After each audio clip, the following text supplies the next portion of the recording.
প্রত্যাশা ছিল জুলাই অভ্যুত্থানের পর দেশের রাজনীতি সুস্থ ও গণতান্ত্রিক ধারায় ফিরবে, কিন্তু তৃণমূলের চিত্র বলছে ভিন্ন কথা।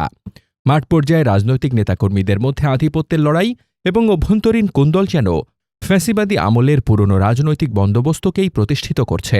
বর্তমানে রাজনৈতিক প্রতিপক্ষ বলতে কেবল বিরোধী শক্তি নয়, বরং অধিকাংশ ক্ষেত্রে নিজেদের দলীয় সহযোদ্ধারাই একে অপরের মুখোমুখি দাঁড়াচ্ছে। এই সংঘাতের মূলে কাজ করছে মূলত অর্থনৈতিক স্বার্থ ও স্থানীয় পর্যায়ের নিয়ন্ত্রণ। গত 14 এপ্রিল থেকে 21 এপ্রিল পর্যন্ত দেশের মূলধারার গণমাধ্যমে প্রকাশিত সংবাদ বিশ্লেষণ করেছে বিডি পলিটিক্স ওয়াচ। প্রতিবেদন বলছে, এই এক সপ্তাহে ২৬টি বড় ধরনের রাজনৈতিক হামলা ও সংঘর্ষের ঘটনা ঘটেছে, যার প্রায় ৬৯% সাথেই বিএনপি ও এর অঙ্গ সংগঠনগুলো সম্পৃক্ততা রয়েছে। প্রাপ্ত বিশ্লেষণ অনুযায়ী ২৬টি ঘটনার মধ্যে ১৮টিতে বিএনপি সরাসরি বা পরোক্ষভাবে জড়িত ছিল। এছাড়া যুবদল ৯টি, ছাত্রদল ৬টি এবং স্বেচ্ছাসেবক দল ৩টি ঘটনায় জড়িত ছিল। বিপরীতে এই সময়ে জামায়াত বা নিষিদ্ধ আওয়ামী লীগের উপস্থিতি ছিল অত্যন্ত সীমিত। তৃণমূলের এই সংঘাতের বড় অংশই ঘটেছে বিএনপির অভ্যন্তরীণ কোন্দলকে কেন্দ্র করে। নোয়াখালীতে ফসলি জমির মাটি বিক্রি নিয়ে দুই পক্ষের অগ্নিসংযোগ, বগুড়ায় মেলার ইজারা নিয়ে সংঘর্ষ কিংবা ফরিদপুরের সালথায় আধিপত্য বিস্তারের লড়াইয়ে ৩০ জন আহত হওয়ার ঘটনাগুলো এর বড় উদাহরণ।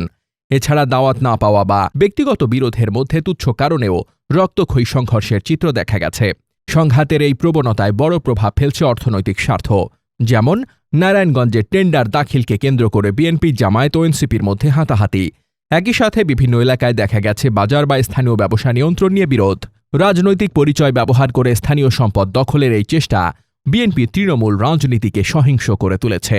সবচেয়ে উদ্বেগজনক বিষয় হল, এই রাজনৈতিক অস্থিরতা এখন সাধারণ মানুষ ও পেশাজীবীদেরও গ্রাস করছে।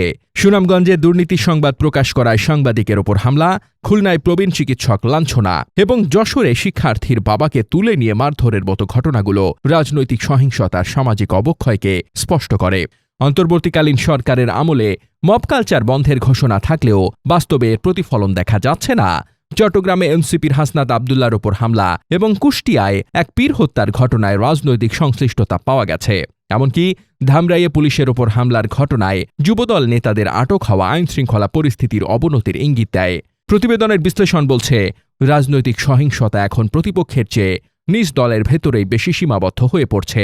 সেই সাথে অর্থনৈতিক ও সামাজিক আধিপত্য বিস্তারী হয়ে দাঁড়িয়েছে এই সংঘাতের প্রধান চালিকা শক্তি।